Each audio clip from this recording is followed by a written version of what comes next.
नमस्कार साथियों, मैं आपका दोस्त रामतीर्थ भारती आप सभी का स्वागत करता हूं आपके अपने YouTube channel economics and NCERT में। साथियों, क्रैश कोर्स की आज ही हमारी 16वीं क्लास होगी और इकोनॉमिक्स इन्वायरमेंट जो है इन्वायरमेंटल इकोनॉमिक्स जो उसका पार्ट 2 आज हम कराएंगे। अगर आपको हमारी बाकी की क्लास देखनी है तो डिस्क्रिप्शन में आपको लिंक मिल जाएगा, वहाँ जाकर आप क्लासों को देख सकते हैं। तो साथियों, करते हैं हम आज की क्लास की शुरुआत। जैसे कि इन्वायरमेंटल इकोनॉमिक्स में हम आपको जो इन्वायरमेंट वाला पार्ट है वो कल करा चुके हैं। आज हम आपको कराएंगे डेमोग्राफी वाला पार्ट।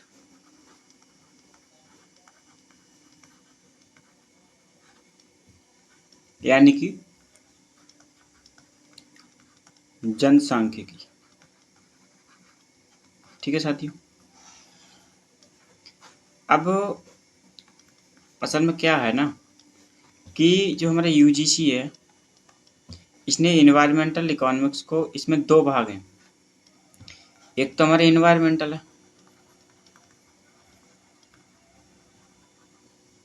और दूसरा पार्ट हमारा डेमोग्राफी। हालांकि ये जो डेमोग्राफी है ये आपको इंडियन इकोनॉमिक्स में भी देखने को मिलेगा, इंडियन इकोनॉमिक्स में।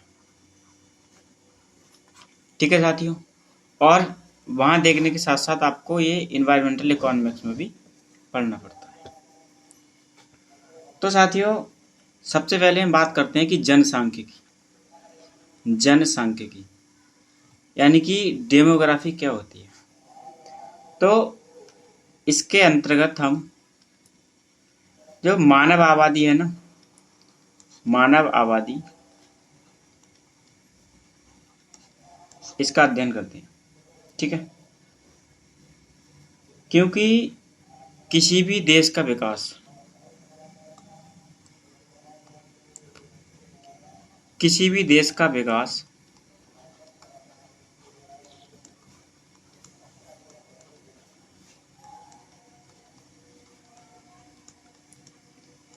किसी भी देश का विकास जो होता है ना वो दो बातों पर निर्भर करता है। किस किस पर? एक तो प्राकृतिक संसाधन, एक तो प्राकृतिक संसाधन। ठीक है, और नंबर 2 जो हमारा होता है मानवीय संसाधन। मानवीय संसाधन, तो जो मानवीय संसाधन है ना यही का है हमारा, इसी के अध्ययन को हम क्या बोलते हैं? डेमोग्राफी बोलते हैं। ठीक है साथियों, इसी को हम क्या बोलते हैं?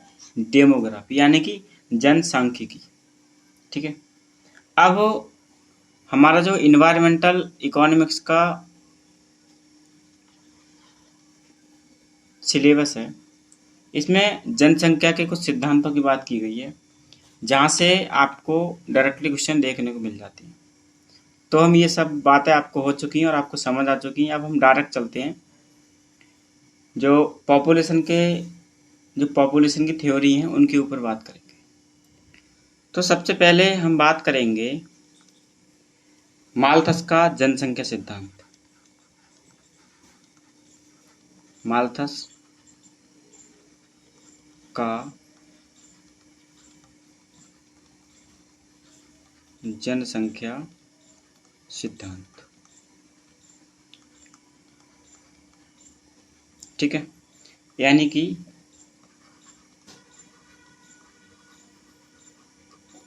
Malthusian theory of population, theory of population. ठीक है, अब ये जो माल्थस थे ना ये एक अर्थशास्त्री थे। ठीक है, और इनकी एक बुक आई थी, इनका पूरा नाम है टी.आर. माल्थस। ठीक है, और इन्हीं के नाम पर इनके सिद्धांत का नाम दिया गया है माल्थस का जनसंख्या सिद्धांत। ठीक है साथियों, इन्होंने क्या बताया था अपने सिद्धांत में? इन्होंने बताया था, पहले इनके बुक की बात कर लेते हैं। इनकी एक बुक आई थी जिस बुक में इन्होंने सिद्धांत दिया था, उस बुक का नाम है एन एसे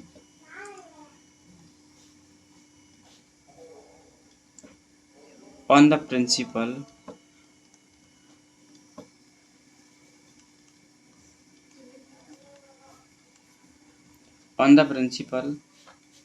ऑफ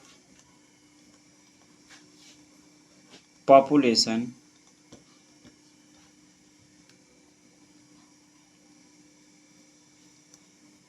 और ये इनकी जो बुक थी ना, ये 1798 में आई थी। ठीक है, 1798 में इनकी बुक प्रतिपादित हुई थी और इस बुक में ही इन्होंने माल्थस का जनसंख्या सिद्धांत जो है दिया था।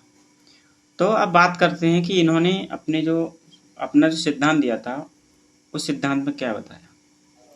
इन्होंने अपने सिद्धांत में दो चीज़ें बताई थी। इन्होंने बताया था कि जब किसी देश की या फिर हम कहीं किसी भी जगह की जब जनसंख्या बढ़ती है ना, जब जनसंख्या बढ़ती है, और यहीं से क्वेश्चन आता है, ठीक है, जनसंख्या बढ़ती है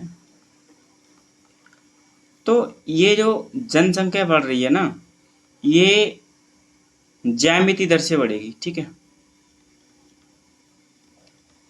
ज्यामितीय दर से बढ़ेगी, यानी कि 1, 2, 4, 8, 16, 32, 64 इस तरह से जनसंख्या बढ़ती है। और इन्होंने कहा था कि प्रत्येक 25 साल में, यानी प्रत्येक 25 साल में जनसंख्या कितनी हो जाती है, 25 सालों में जनसंख्या दुगनी हो जाती है। ठीक है, ये किसकी बात थी, ये बात थी माल्थस की। ठीक है, यहाँ से क्वेश्चन आ सकता है, तो ये बात ही मैंने आपको बता दी। अब ये तो जनसंख्या के बढ़ने की बात हो गई। ठीक है, दूसरा इन्होंने बताया था कि जो हमारे संसाधन होते हैं, जो हमारे संसाधन होते हैं ना, ये संसाधन अंकगणितीय दर से बढ़ते हैं। किससे? संसाधन कैसे बढ़ते हैं? अंकगणितीय दर से।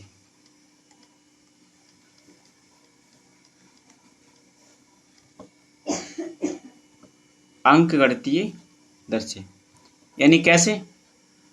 1, 2, 3, 4, 5 इस तरह से। तो आपने देखा कि जब जनसंख्या की दर बढ़ती है तो वो ज्यामितीय दर से बढ़ती है, और जब संसाधन जब बढ़ते हैं तो वो अंकगणितीय दर से बढ़ते हैं। तो जब ये वाली स्थिति होगी या ये वाली स्थिति होगी, तो आप देखेंगे कि कहीं ना कहीं एक समय पर जाकर हमारे संसाधन क्या हो जाएंगे, हमारे संसाधन कम पड़ जाएंगे। ठीक है, और इस बात के लिए एक बड़ा ही फेमस जो है वाक्य प्रसिद्ध है माल्थस के नाम से, और जो डायरेक्ट पूछा जाता है क्वेश्चन में कि ये वाला वाक्य जो किसने कहा था। इन्होंने वाक्य कहा था कि जो बिन बुलाए आएगा, बिन बुलाए आएगा वह भूखा मारा जाएगा।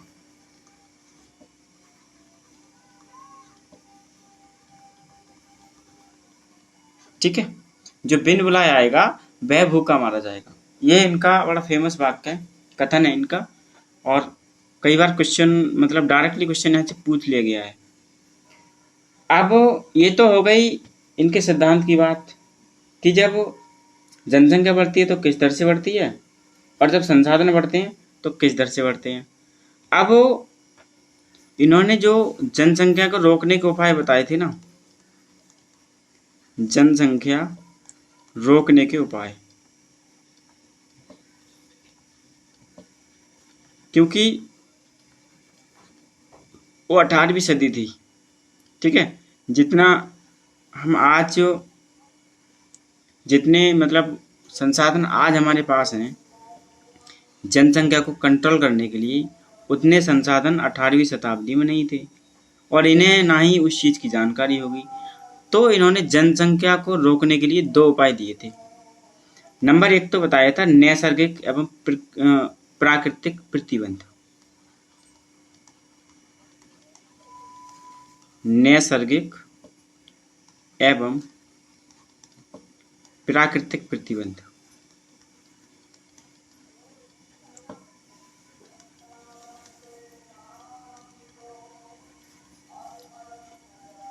ठीक है, मतलब ये वो प्रतिबंध हैं जो प्रकृति या ईश्वर स्वयं लगाता है।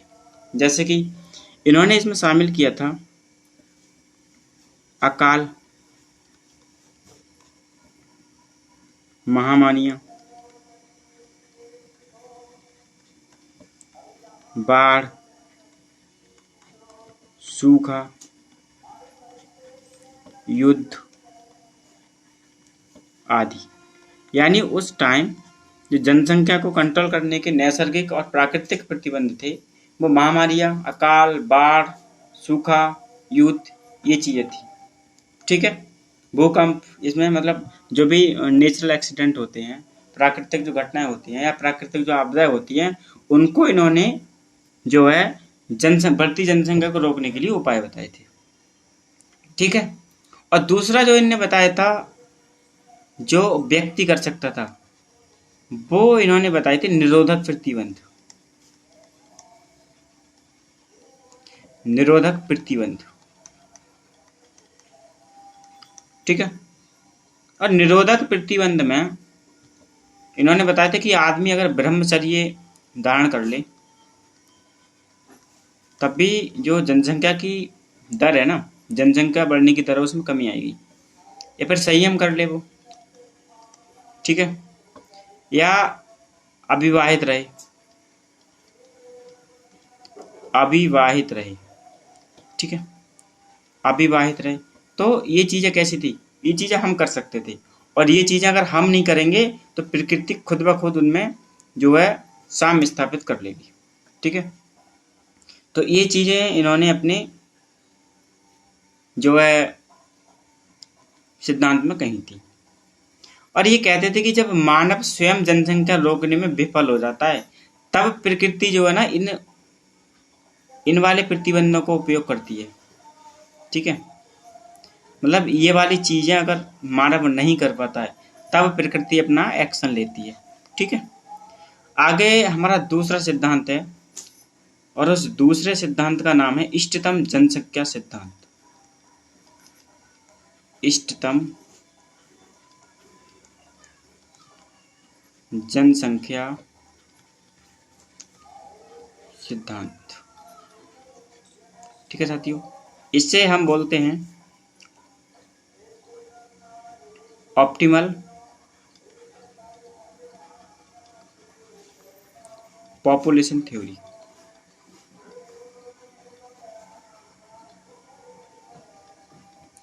पॉपुलेशन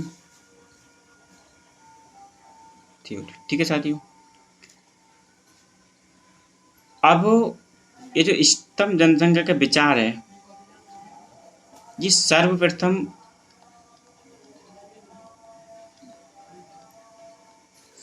एक अर्थशास्त्री थे जिनका नाम था स्विजविक। क्या नाम था? स्विजविक। इन्होंने सर्वप्रथम इस सिद्धांत के बारे में हमें बताया था। उस समय इनकी एक बुक आई थी,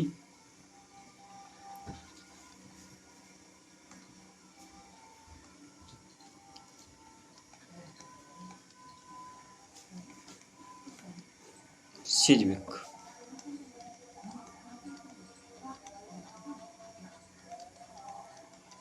इनकी एक बुक आई थी principle of political economy. Principle of political economy.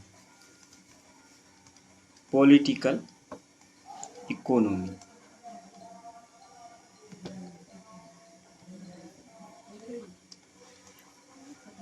ठीक है साथियों। इस पुस्तक के माध्यम से स्विजविक साहब ने जो है इष्टतम जनसंख्या सिद्धांत की बात कही थी। यानी जो इष्टतम जनसंख्या सिद्धांत है वो इस पुस्तक में छपा था। अब इनने तो सबसे मतलब सर्वप्रथम बात की थी इन्होंने इस सिद्धांत की। ठीक है, अब इनके बाद जो है एक अर्थशास्त्री दूसरे आए थे हमारे, उनका नाम था professor Edwin Cannon. Professor Edwin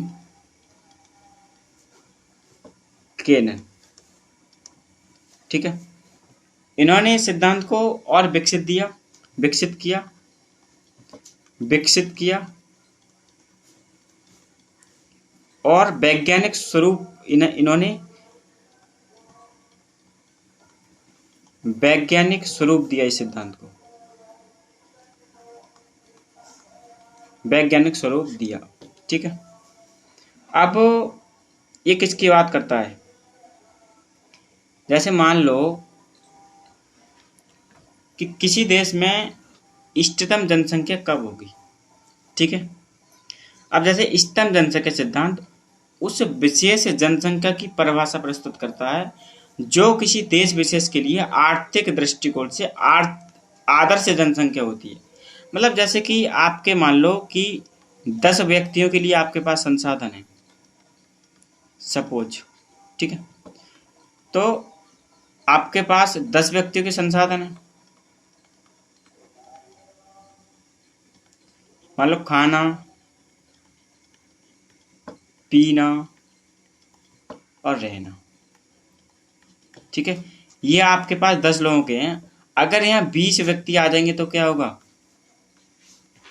यहाँ जो संसाधन है ना, ये संसाधन जो है, यहाँ ये वाले संसाधन कम पड़ जाएंगे, ठीक है, कम पड़ जाएंगे। वहीं अगर 10 व्यक्तियों के लिए हमारे पास साधन है और हमारे जो पास में 10 व्यक्ति हैं, तब इस 10 वाली संख्या को क्या बोलेंगे? हम ये आदर्श जनसंख्या बोलेंगे इसे, ठीक है। अब जैसे कि कुछ देश होते हैं, जैसे कि मान लो हमारा इंडिया ही है। इंडिया की गरीबी का मुख्य कारण क्या है? इंडिया की गरीबी का मुख्य कारण क्या है साथियों? अधिक जनसंख्या,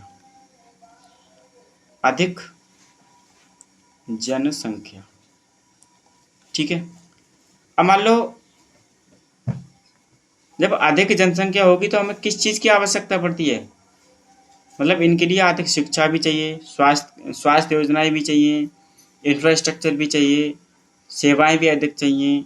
तो उनके लिए सरकार को बहुत कुछ जुटाना पड़ता है, ठीक है।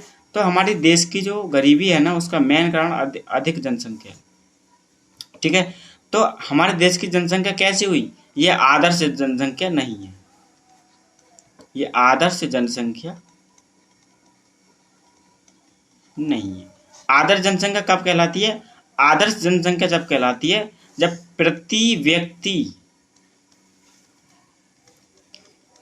व्यक्ति आय जो है ना हमारी, वो अधिकतम हो। कैसी हो? अधिकतम हो। मतलब आदर्श जब जनसंख्या होगी एक देश की, मान लो ये पॉइंट है, मान लो ये कोई लाइन है, ठीक है, और इस लाइन पर ये पॉइंट एक, ठीक है, और ये पॉइंट हमारा आदर्श आगे चित्र बना के भी दिखाऊंगा मैं। ये आदर्श जनसंख्या का पॉइंट, ठीक है, यानी कि इष्टतम जनसंख्या, इष्टतम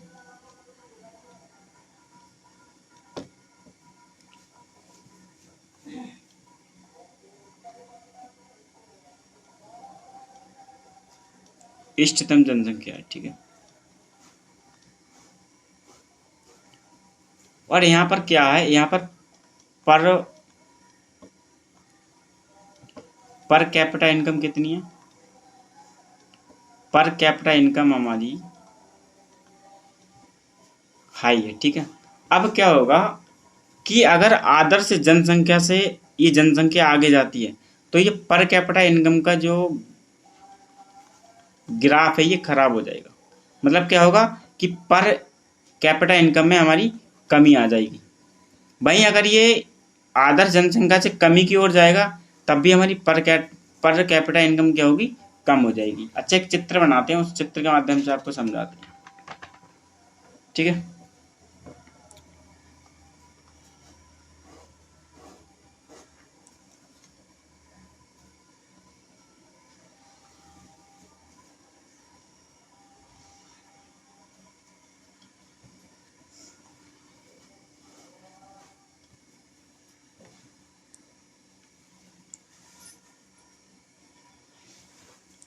ये हमारा एक्स अक्ष है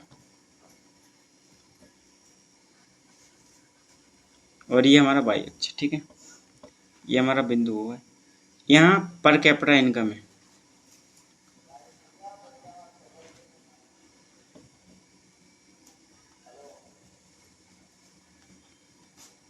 पर कैपिटा इनकम यानी कि प्रति व्यक्ति आय। ठीक है, यहाँ साइज ऑफ पॉपुलेशन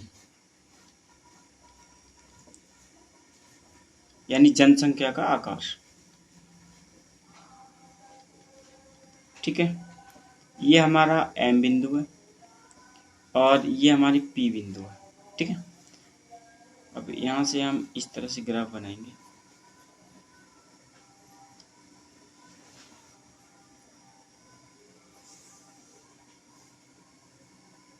ठीक है साथियों, अब क्या है, ये जो पी बिंदु है ना, यहाँ पर ये जो पी बिंदु है, यहाँ पर हमारी इष्टतम जनसंख्या है।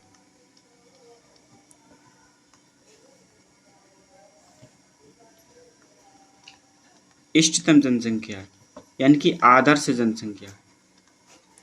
ठीक है, अब अगर जनसंख्या यहाँ से अगर आगे बढ़ने लगी तो क्या होगा, जो पर कैपिटा इनकम का ग्राफ मान लो ये यहाँ तक आ रहा है, ये यहाँ तक आ रहा है, यहाँ तक, तो जब ये ग्राफ नीचे को जाएगा तो आप क्या देखेंगे कि जो पर कैपिटा इनकम है ना, इस वाले पर ये ग्राफ नीचे को चलना प्रारंभ कर देगा।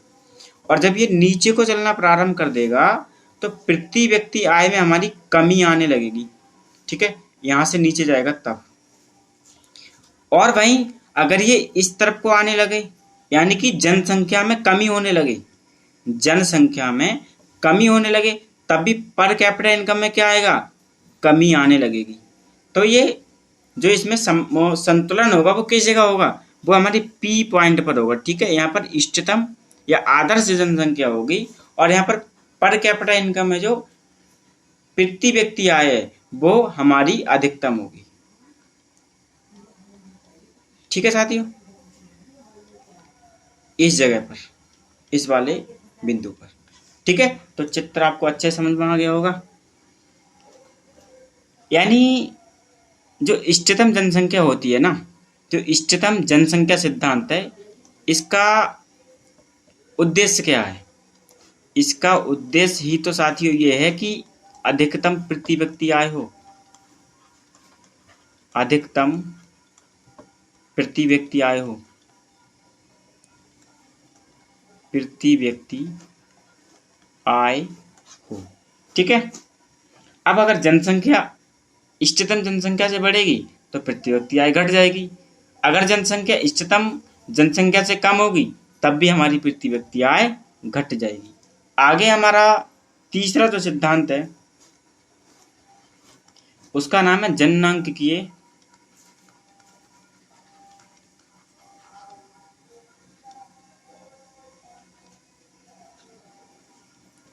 संक्रमण का सिद्धांत। और साथियों ये एग्जाम के लिए बहुत ही इंपॉर्टेंट है, क्योंकि यहाँ से लगभग हर बार क्वेश्चन पूछा जा रहा है। ठीक है, लगभग हर बार यहाँ से क्वेश्चन पूछा जा रहा है, यानी कि थ्योरी ऑफ डेमोग्राफिक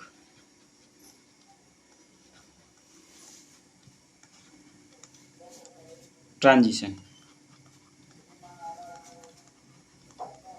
ठीक है, अब जननांकिकीय संक्रमण सिद्धांत, इसके अंतर्गत क्या बताया गया है, इसके अंतर्गत बताया गया है कि जब देश की जनसंख्या में वृद्धि होती है ना, किसी देश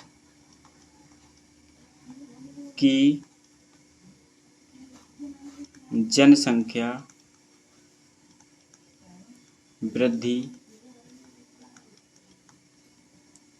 की तीन अवधारणाएं होती हैं, तीन अवधारणाएं होती हैं।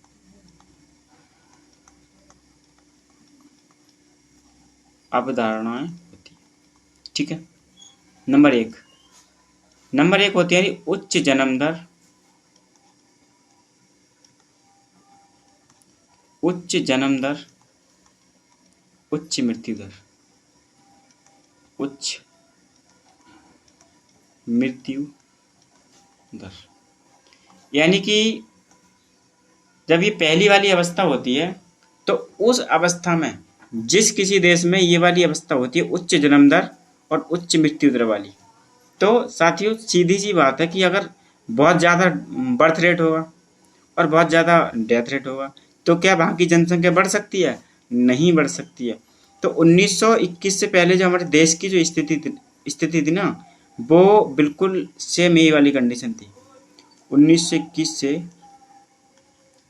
पहले भारत की स्थिति, ठीक है, 1921 से पहले हमारी यही स्थिति है, उच्च जन्म दर था और उच्च मृत्यु दर थी। और ये क्यों होती है उच्च जन्म दर और उच्च मृत्यु दर क्यों होती है? क्योंकि वहाँ पर स्वास्थ्य के जो जो स्वास्थ्य सेवाएं होती है ना वो बहुत कम होती है, ठीक है। अब सेकंड कंडीशन आती है, सेकंड कंडीशन में उच्च जन्म दर रहती है, ठीक है, उच्च जन्म दर विद्यमान रहती है, लेकिन जो उच्च मृत्यु दर है इसमें कमी आती है, यानी कम मृत्यु दर, ठीक है। अब क्यों मृत्यु दर में कमी है, क्यों आती है? मृत्यु दर में कमी यह इसलिए आती है क्योंकि हमें कुछ स्वास्थ्य सेवाएं मिलने लगती हैं, हमें कुछ स्वास्थ्य सेवाएं मिलने लगती हैं, ठीक है। जैसे कि मान लो आज से 20 साल पहले का हमारा भारत मान लो या 30 साल पहले का हमारा भारत मान लो, मतलब आज़ादी के बाद का, आज़ादी के बाद क्या हुआ कि धीरे धीरे हमारा देश डेवलप होने लगा और लोगों को जो है स्वास्थ्य सुविधाएं मिलने लगी। और जब स्वास्थ्य सुविधाएं मिलने लगती हैं तो उच्च जन्म दर तो रहती है, उच्च जन्म दर के साथ मान लो जैसे पहले क्या था कि पहले मान लो 10 शिशु पैदा हुए देश में, अब उन 10 में से जो है 8 तो खत्म हो गए, कितने बचे? 2 बचे। तो डेथ रेट भी क्या होती है वहाँ बहुत ज़्यादा हाई होती है, इसलिए जनसंख्या नहीं बढ़ती है। अब इस वाली कंडीशन में क्या होता है, ये तो हमारी पहली वाली कंडीशन हो गई यानी उच्च जन्म दर, ये वाली इसकी कंडीशन हो गई, ठीक है। अब इस वाली कंडीशन में क्या होगा कि जन्म दर तो हमारा हाई रहेगा ही, ठीक है, हाई जन्म दर के साथ हमें कुछ स्वास्थ्य सेवाएं मिलने लगी। अब मान लो 8 बच्चे पैदा हुए और 7 जिंदा बच गए, ठीक है, तो मृत्यु दर पर ये कमी डालेंगे, मतलब मृत्यु दर इनकी वजह से क्या हो जाएगी, कम हो जाएगी। और मृत्यु दर में जब कमी हो जाएगी तो क्या होगा, जनसंख्या बहुत अधिक तेजी से बढ़ने लगेगी, जिसको हम बोलते हैं जनसंख्या विस्फोट का काल, जनसंख्या विस्फोट का काल।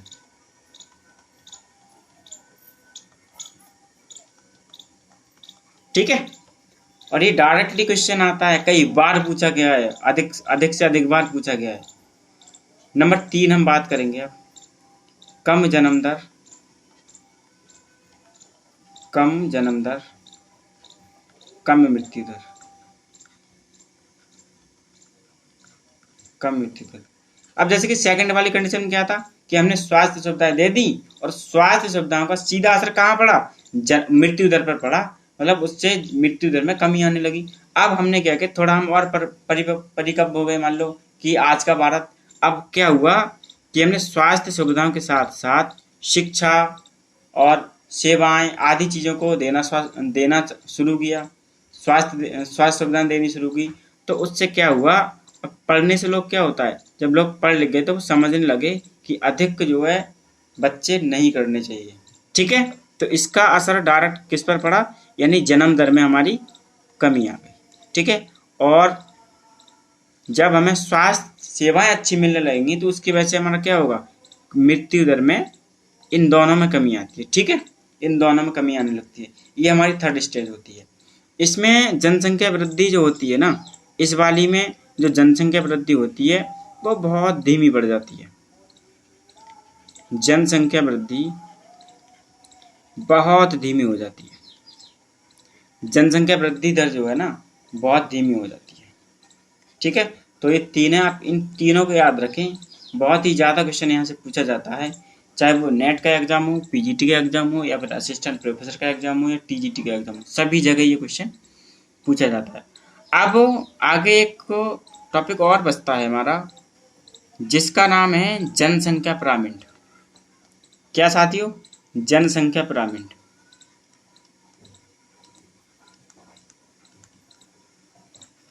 जनसंख्या पिरामिड।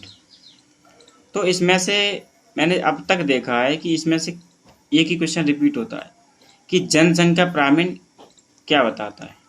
तो ये एक देश की जनसंख्या की आयु व लिंग संरचना को दर्शाता है। व लिंग संरचना को दर्शाता है। ठीक है साथियों।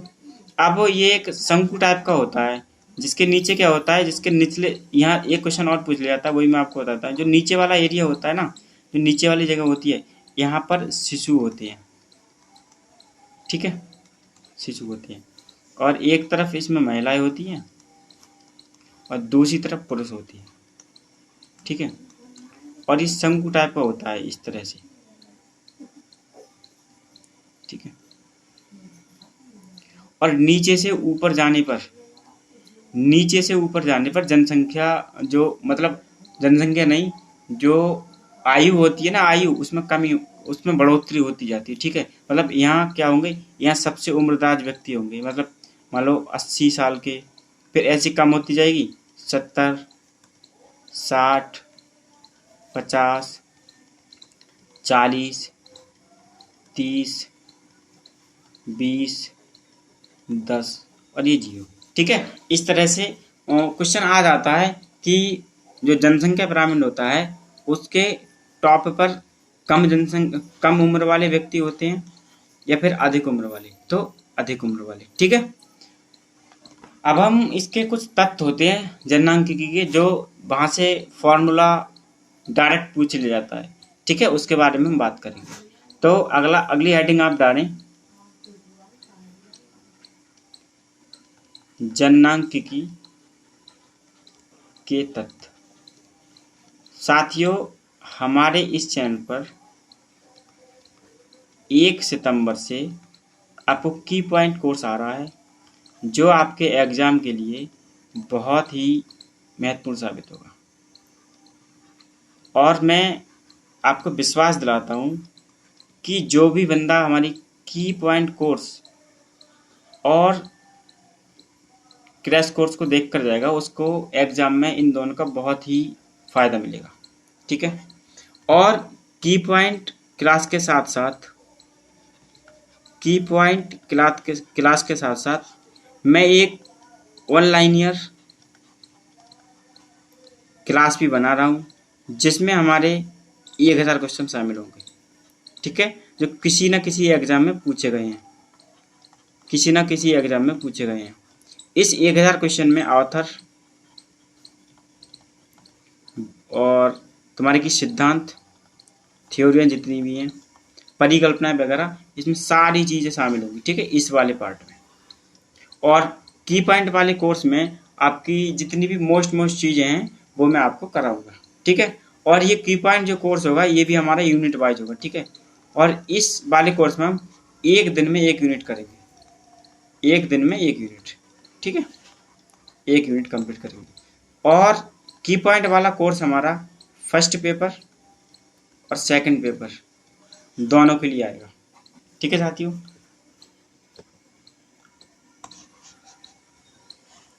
तो किसकी बात चल रही थी? जननांकिकी के तत्व, यानी कंसेप्ट ऑफ डेमोग्राफी।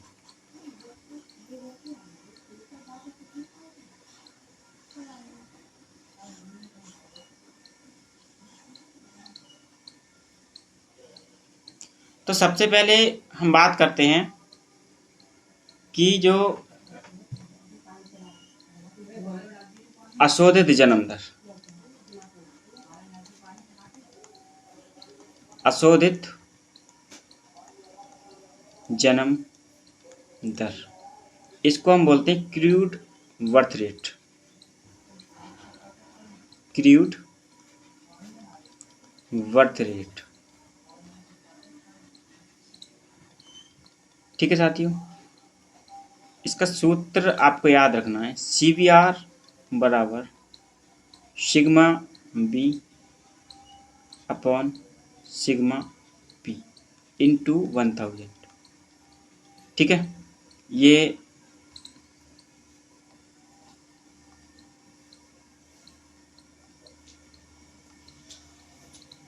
हमारा फॉर्मूला है, ठीक है। और यहाँ जो बी है ये बर्थ को दर्शाता है, और जो हमारा पी है ये पॉपुलेशन को दर्शाता है, ठीक है। और हमारा सिग्मा बी मैं यहाँ लिख देता हूँ, एक वर्ष में जन्मित जीवित, यानी जन्मित और जीवित भी हो शिशुओं की कुल संख्या, शिशुओं की कुल संख्या। साथियों ये टॉपिक जो हमारा ये इंडियन इकोनॉमी में भी है, इंडियन इकोनॉमी में भी है, तो आप इसको बहुत ध्यान से पढ़ें। और इंडियन इकोनॉमी हमारा इस यूनिट के बाद हमारा इंडियन इकोनॉमी स्टार्ट होगा। सिग्मा पी जो है हमारा मध्यावधि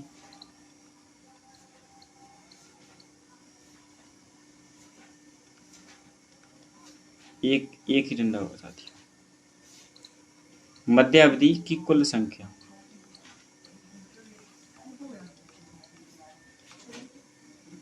ठीक है। तो आप इसका जो सूत्र है ना, फॉर्मूला जो है आप इसको याद रखें, CBR का, यानी कि क्रूड बर्थ रेट, अशोधित जन्म दर, ठीक है। आगे हम बात करेंगे नंबर 2, अशोधित मृत्यु दर। अशोधित मृत्यु दर, इसे हम बोलते हैं क्रूड डेथ रेट,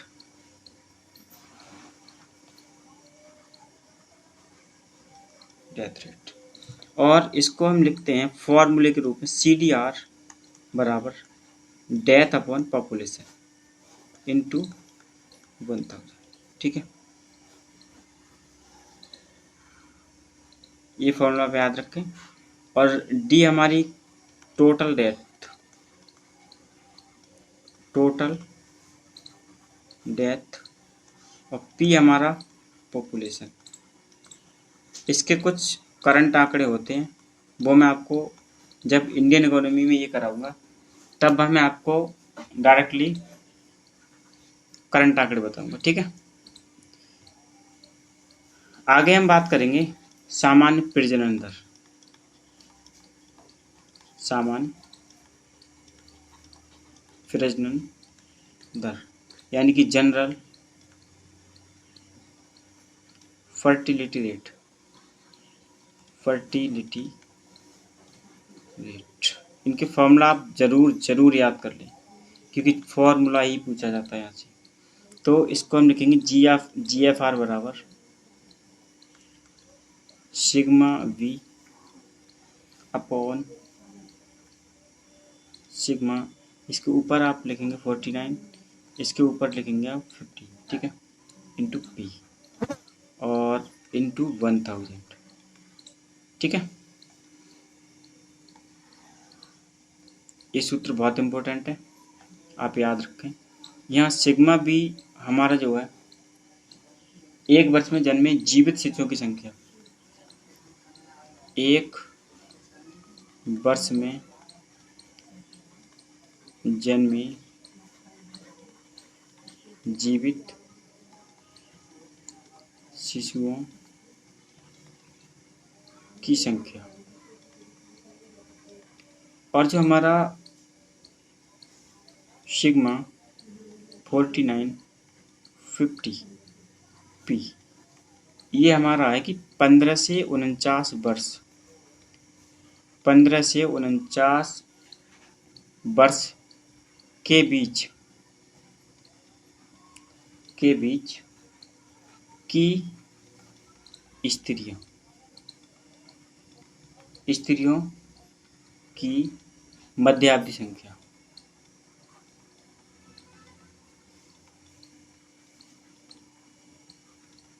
साथियों, यहाँ 15 और 49 का क्या मतलब है?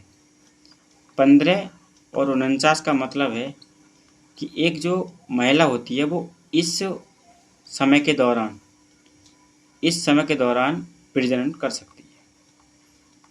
ठीक है, इसके बाद, इसके पहले और बाद में नहीं कर सकती।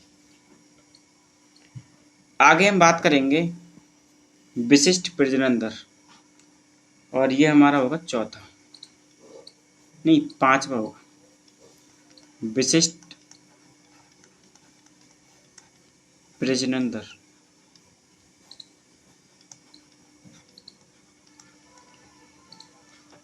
Specific fertility rate.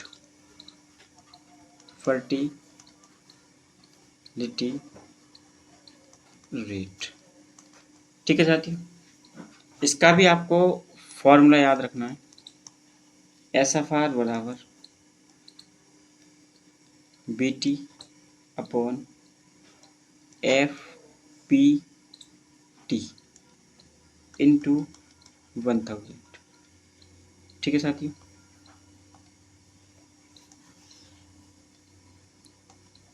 यहाँ जो BT है इसका मतलब है स्त्रियों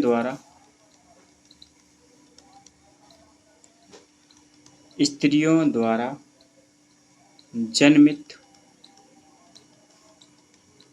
जीवित शिशुओं की संख्या। जीवित शिशुओं की संख्या। और जो हमारा FPT है इसका मतलब है उसी विशिष्ट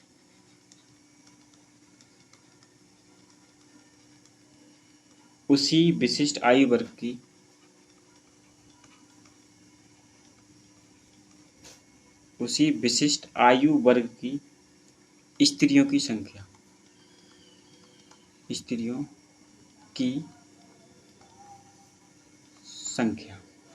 ठीक है साथियों, इसमें अगला हमारा जो छठा नंबर का, शायद ही 5वां ही नंबर होगा, वो चौथा नंबर था। इसमें आती है हमारी कुल जन्म दर, यानी कि टोटल फर्टिलिटी रेट।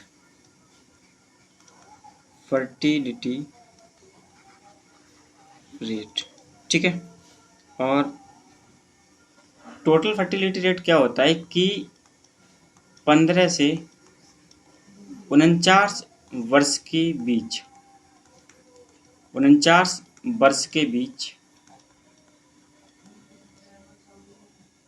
एक महिला ने औसतन कितने बच्चों को जन्म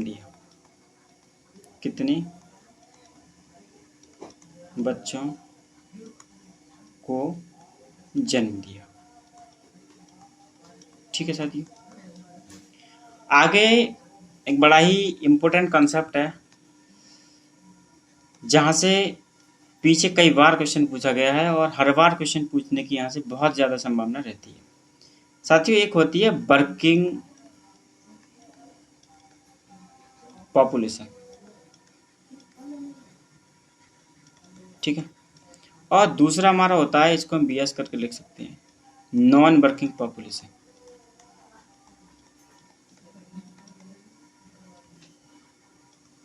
क्योंकि जैसे हमारे देश में जितनी जनसंख्या है वो सभी काम करती है? नहीं करती है। तो ये जो काम ना करने वाली जनसंख्या है,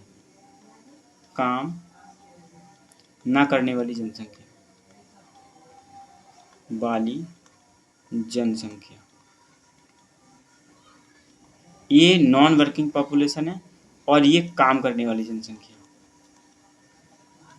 काम करने वाली जनसंख्या।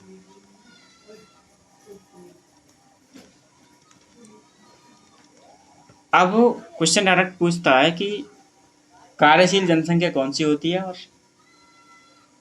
मतलब जो काम करने वाली जनसंख्या है वो कौन सी होती है, और जो काम ना करने वाली जनसंख्या वो कौन सी होती है। तो जिनकी भी उम्र 15 से 64 के बीच होती है, ये हमारी वर्किंग पॉपुलेशन के अंतर्गत आती है। और जो जनसंख्या 0 से 14 वर्ष और 64 वर्ष से ऊपर होती है, ये हमारी नॉन वर्किंग पॉपुलेशन कहलाती है। अब यहाँ से एक क्वेश्चन और आता है कि जनसंख्या को वर्किंग बनाने के लिए क्या क्या किया जाए। तो इसको हम शिक्षा मुहैया करा सकते हैं, ठीक है, शिक्षा मुहैया करा सकते हैं, कौशल दे सकते हैं, ठीक है, और नौकरियों में बढ़ावा कर सकते हैं, नौकरी को बढ़ावा दे सकते हैं, या फिर कुछ ऐसा काम कर सकते हैं जिसके द्वारा जो हमारी 15 से 64 वर्ष के बीच की जनसंख्या है इसको रोजगार प्राप्त हो जाए, ठीक है, रोजगार प्राप्त हो जाए। तो ये जनसंख्या कौन सी कहलाएगी, ये जनसंख्या फिर वर्किंग पॉपुलेशन कहलाएगी। अब जैसे कि मान लो कि कोई बच्चा 0 से 14 साल है। अब कोई व्यक्ति कमाए या ना कमाए उसे खाना तो पड़ता ही है, ठीक है, इसका कुछ ना कुछ उपयोग तो होता है। तो जो जनसंख्या काम नहीं करती है, या मतलब जो जनसंख्या 0 से 14 वर्ष की, इसको ये क्या उपभोग करती है, ये क्या उपभोग करती है, तो जिसको ये उपभोग करती है उसका नाम है स्वायत्त उपभोग, स्वायत्त उपभोग। इसको हम जरूरी उपभोग भी बोल सकते हैं, क्योंकि व्यक्ति अगर जिंदा है तो वो कमाए या ना कमाए उसे खाने को चाहिए। ऑटोनोमस कंजप्शन, ऑटोनोमस कंजप्शन, ये गलत हो गया, कंजप्शन, ठीक है साथियों। तो अब जैसे मान लो कोई 65 साल का व्यक्ति हो गया तो वो रिटायर हो जाता है, आपको पता है, तो ये भी कुछ ना कुछ उपयोग करेगा, तो ये भी क्या करेगा, स्वायत्त उपभोग करेगा, ठीक है साथियों। तो कार्यशील वर्किंग जनसंख्या, वर्किंग पॉपुलेशन और नॉन वर्किंग पॉपुलेशन में आपको अंतर समझ में आ गया होगा। क्वेश्चन अधिकतर ये आता है कि निम्नलिखित में से कौन सी संख्या कार्यशील जनसंख्या है। तो कार्यशील जनसंख्या वो जनसंख्या होती है जिसकी उम्र 15 से 64 के बीच होती है, ठीक है, यानी जो कुछ ना कुछ काम कर सकती है। और जो नॉन कार्यशील जनसंख्या होती है उसकी जो उम्र सीमा होती है वो 0 से 14 वर्ष और 64 वर्ष से ऊपर की जनसंख्या को हम क्या बोलते हैं, नॉन कार्यशील जनसंख्या बोलते हैं। तो ठीक है, और इसको जो नॉन कार्यशील जनसंख्या है 0 से 14 वर्ष की उम्र वाली, इसको हम शिक्षा, कौशल, मतलब कुछ ऐसा काम करेंगे, इंडस्ट्री वगैरह कुछ भी ऐसा करेंगे जिससे इसको रोजगार मिल जाए। और जब इसको रोजगार नहीं मिल जाए, मतलब इसको रोजगार मिल जाए इसको, और इसको जब मतलब इस वाली जनसंख्या को, इस वाली जनसंख्या, ये वाली जनसंख्या 14 प्लस करती है तो इस वाली कैटेगरी में आती है। अब ये 14 से जब 15 में आती है तो इसके पास काम नहीं होगा, तो इस काम को, इसको रोजगार देने के लिए हम शिक्षा, कौशल, नौकरी को बढ़ावा आदि कुछ ऐसा काम कर सकते हैं जिससे कि रोजगार परक हो जाए, ठीक है।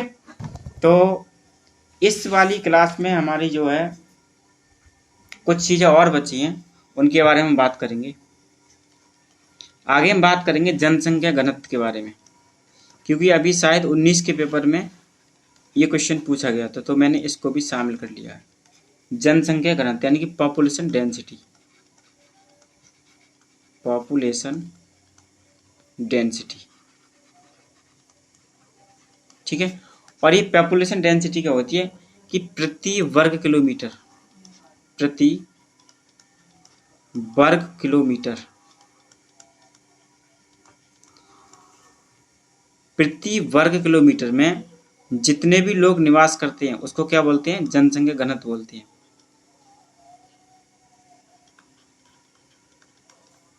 प्रति वर्ग किलोमीटर जितनी निवासी निवास करते हैं उसको क्या बोलते हैं, जनसंख्या घनत्व बोलते हैं, ठीक है साथियों। तो इसमें कुछ छोटी छोटी चीज़ें बची हुई हैं, वो हम आपको की पॉइंट के माध्यम से कंप्लीट कर देंगे। बाकी इसमें एक बड़ा जो हेडिंग बचा हुआ है हमारा, उसको बोलते हैं हम जीवन सारणी, लाइफ टेबल। तो लाइफ टेबल मैं आपको बीच में किसी दिन कंप्लीट कर दूंगा, जिस दिन हमारी क्रैश कोर्स कंप्लीट हो जाएगा। ठीक है साथियों, तो आज की क्लास आपको कैसी लगी हमें कमेंट के माध्यम से ज़रूर बताएं, और जो साथी नए हैं वो हमारे चैनल को सब्सक्राइब करें और हमारी वीडियो को शेयर करें, लाइक करें। जय हिंद, जय भारत। मिलते हैं कल एक नई क्लास के साथ।